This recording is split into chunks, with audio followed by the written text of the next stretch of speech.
బ్రహ్మర్షి పితామహ పత్రిజీ ధ్యానయాగానికి వచ్చిన అందరికీ ఒక్కసారి గట్టిగా ధన్యవాదాలు తెలియచేద్దాం. పత్రి సారు ప్రతి ఒక్కరికి జ్ఞానం ఇచ్చి ఆనందంగా జీవించండి అనేటువంటి గొప్ప బహుమానాన్ని ఇచ్చి మనందరికీ పునర్జన్మనిచ్చారు అని అనడంలో సందేహం లేదు. అందులో భాగంగా మేమిద్దరం వైఫ్ అండ్ హస్బెండ్. తను 2010 అక్టోబర్లో ధ్యానానికి వచ్చారు. నేను కూడా ఒక 10 రోజుల్లో ధ్యానానికి పరిచయం కావడం జరిగింది.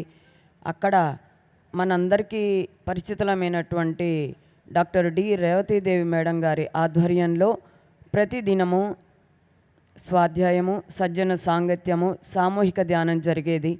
అక్కడ ఉన్నటువంటి అంటే రేవతి మేడం గారు అంటే మనందరికీ తెలిసిందే. న్యూ ఎనర్జీ, ఆత్మాయణం, వాకిన్స్, ఛానలింగ్ బుక్స్ రాసినటువంటి ఆవిడ. వారి యొక్క సత్సంగంలో భాగంగా మేము తెలుసుకున్నది మనం ఒక్కరమే కాదు అందరికీ తెలియచేయాలనేటువంటి సాధనలో భాగంగా ఒక చిన్న మినీ ఫంక్షన్ హాల్ని అద్దెకు తీసుకొని ఒక 6 సంవత్సరాలు జరిపి అక్కడ ప్రతి ఉదయము, సాయంత్రము సామూహిక ధ్యానము, ప్రతి ఆదివారము సజ్జన సాంగత్యము జరిగేది. ఎన్నో వర్క్షాప్స్, వన్నెస్ జరిగింది, సెయిత్ వర్క్షాప్ జరిగింది, తటవర్తి రాఘవరావు సార్ది, లైట్ వర్కర్స్ది. అంటే పత్రి సార్ చెప్తుంటారు కదా, తేనెటీగలాగా ప్రతి ఒక్క పువ్వులోంచి మనం జ్ఞానాన్ని అందుకోవాలని. అలా ఎంతో చక్కగా మేము అక్కడ జరుపుకోగలిగాము. ఆ తర్వాత మనకంటూ ఒక సొంత పిరమిడ్ ఉండాలి అన్నటువంటి ఆలోచన వచ్చిన తర్వాత మనందరికీ తెలిసిందే, మనం ఏదైనా సాధించాలంటే ఎక్కువసేపు ధ్యానం చేయటమే.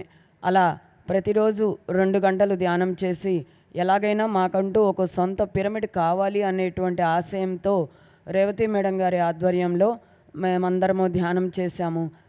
నేను 2018 పిరమిడ్ వ్యాలీ బెంగళూరుకు వచ్చినప్పుడు అక్కడ తెలుగు సెషన్లో ఒక మేడం గారు క్లాస్ చెప్తున్నారు. అనంతపురం అనుకుంటా ఆ మేడం గారిది. ఆ మేడం గారు అన్నారు, మీకు ఏదన్నా ఒక సంకల్పం నెరవేరాలనుకుంటే పెద్ద పిరమిడ్స్లో కూర్చొని ఒక సంకల్పం రిలీజ్ చేస్తే అది మేనిఫెస్ట్ అవుతుంది అన్నారు. సరే, మనము పత్రి సార్ నేర్పింది ఏంటి, లోక కళ్యాణమే కదా. అందులో భాగంగా మా గూడూరుకి ఒక పిరమిడ్ కావాలి అని నేను సంకల్పించి కూర్చున్న తర్వాత నాకు వచ్చిన విజన్లో పత్రి సార్ టిక్ కొట్టారు. అంటే ఒక పేపర్ మీద ఒక టిక్ కొట్టారు. నేను ఆ సెషన్ అయిపోగానే మా హస్బెండ్తో చెప్పాను, చూద్దాం ఏం జరుగుతుందో.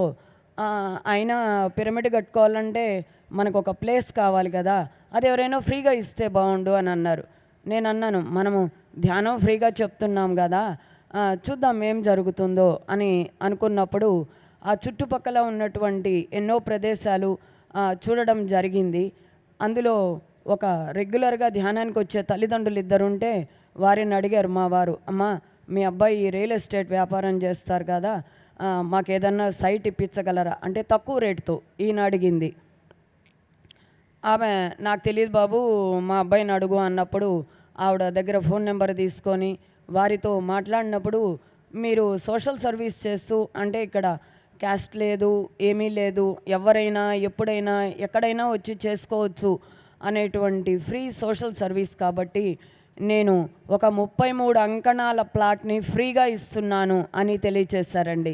అంటే చూడండి, మనము నిస్వార్థంగా చేసేటప్పుడు ప్రకృతి ఎప్పుడూ సహకరిస్తుంది.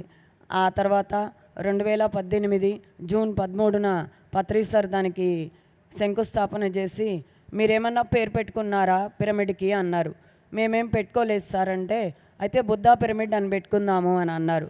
ఆ విధంగా అక్కడ బుద్ధా పిరమిడ్ అని పెట్టి, ఆ రోజు తాను సారు రెగ్యులర్గా వస్తే క్లాసెస్ చెప్తుంటారు. అలా కాకుండా ఆ రోజు వారే జోలెపట్టి, ఎక్కడ పట్టారో ఇది 2వ చోట అని విన్నాను, అలాగా జోలెపట్టి దానికి నిధులు ఏర్పాటు చేసి మా హస్బెండ్ చేతిలో పెట్టి, దీన్ని నువ్వే చూసుకోవాలరా అని చెప్పి, ఒక బాధ్యత అనడానికి లేదు, అది మన యొక్క డ్యూటీలో ఒకానొక భాగంగా మనకు అందజేశారు. ఆ విధంగా ఆ పిరమిడ్ని నిర్మాణం చేశాక ఇప్పుడు మొదటి స్లాబ్ పడిన దగ్గర నుంచి అక్కడ ప్రతి ఆదివారం క్లాసెస్ జరుగుతున్నాయి. మీరు ఎవరైనా వచ్చి దాన్ని సందర్శించవచ్చు. ఇదే మా ఆహ్వానం. ఇంకా ఒక గొప్ప విషయం చెప్పాలంటే, పిరమిడ్కి స్లాబ్ వేసేది దుర్గాష్టమి, అష్టమి రోజు స్లాబ్ వేసాము. ఆ రోజు జోరు వాన, అసలు స్లాబ్ ఎలా వేయాలి అన్నటువంటి టెన్షన్లో ఉన్నప్పుడు అప్పుడు ఏమైందంటే మేము కోరుకున్నాం, సార్ ఇది మీరు మాకు ఇచ్చేటువంటి గొప్ప భాగ్యం, దాన్ని నిలుపుకుంటారో ఏం చేస్తారో అనేటువంటిది రిలీజ్ చేసినప్పుడు ఎంత విచిత్రం అంటే చుట్టూ కిలోమీటర్ రేంజ్లో వాన లేదు. 3 రోజులు స్లాబ్ 3 రోజులు వేశారు. 3 రోజులకి వాన లేదు, మబ్బునింది అంతే. కిలోమీటర్ తర్వాత ఎలా ఉందంటే వాన ఒక మనిషి నిలబడితే కనపడనంత దూరం వాన పడింది. కాబట్టి పత్రిసార్ యొక్క ఆశయ సాధన అనేటువంటి దాంట్లో మనందరం దిగినప్పుడు అది మనందరి బాధ్యత.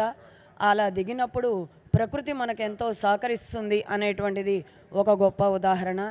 ఈ మన బుద్ధా పిరమిడ్ గురించి, బుద్ధా పిరమిడే కాదండి, ప్రతి ఒక్క మానవుడికి భూమి మీద ఆనందంగా ఉండాలని తెలియచేస్తూ మనకందరికీ ఎంతో బాధ్యతను ఇస్తూ మనలో ఉన్నటువంటి నిద్రపోతున్న చైతన్యాన్ని లేవదీసి ఎన్నో కార్యక్రమాలు మన చేత చేయిస్తున్న పత్రిసార్కి, ఈ అవకాశాన్ని మాకు ఇచ్చినటువంటి హైదరాబాద్ పిరమిడ్ స్పిరిచువల్ ట్రస్ట్కి థ్యాంక్ యూ.